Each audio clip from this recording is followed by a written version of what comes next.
All you builders and contractors out there, let us know what you think about this new analysis of finances of consumers that are buying houses.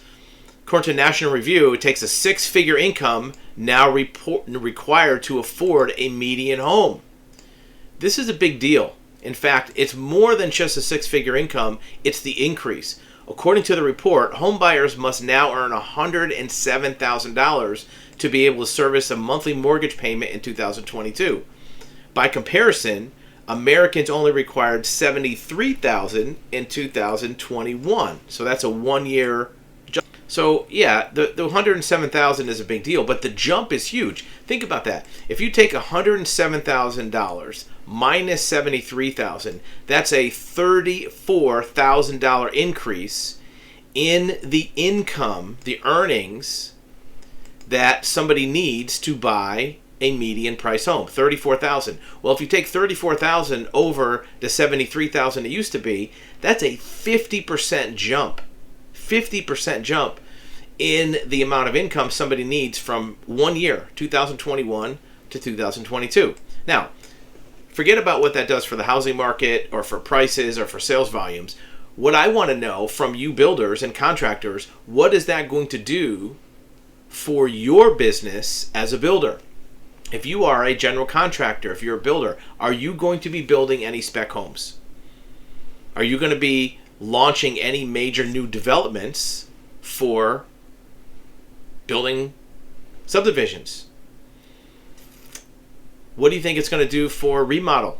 What do you think it's going to do for additions?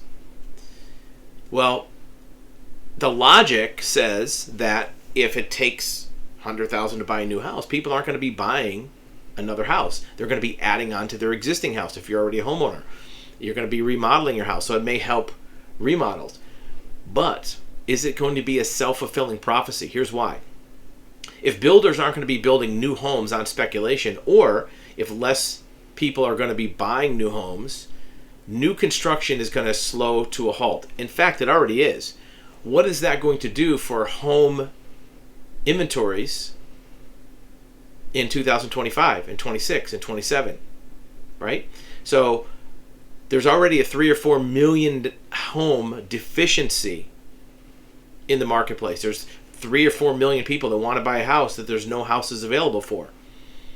If you go another 2 or 3 years without building sufficient new inventory, and more people want to come into the market, that's just going to make that number higher. Here's another big deal, and I want to really hear what you have to say about this.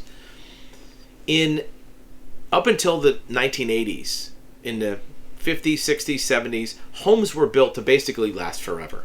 They were built using true 2x4s, bigger lumber. They had, proper siding and sheathing and all kind of, more robust construction. We all know that. We've seen homes when you do your remodels that have beams above the ceiling in the basement, that have actual 2x4s, not 1.5 by 3.5, actual sheathing, not OBS.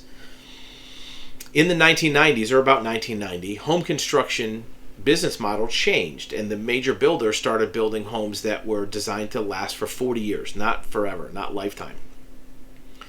And if it's going to last for 40 years, that's, for most people, that'd be enough. Maybe 2 generations. You live there for 20 years, somebody buys it for 20 years, and now the house is done.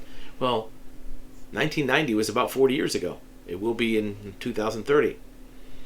So will there be large numbers of homes that are existing resales that will no longer be able to be maintained? Can't fix them anymore. Are you already starting to see any of that? Are you seeing houses that already are just beyond repair?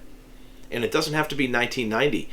There are some houses that were built in the 2000s and 2010s that already can't last anymore. There's water intrusion. There's structural failures. There's air infiltration. How much of that is common this day and age? So the question is, if there's already 3 million or 4 million houses short on inventory, if there's no new homes being built for the next 3 years, and there's potentially hundreds of thousands of homes that were built in the 90s or 2000s that will come out of circulation because they can't be maintained. What is that going to do for the housing market, let's say in 2030? Will there still be a shortage of homes? And what's that going to do for pricing?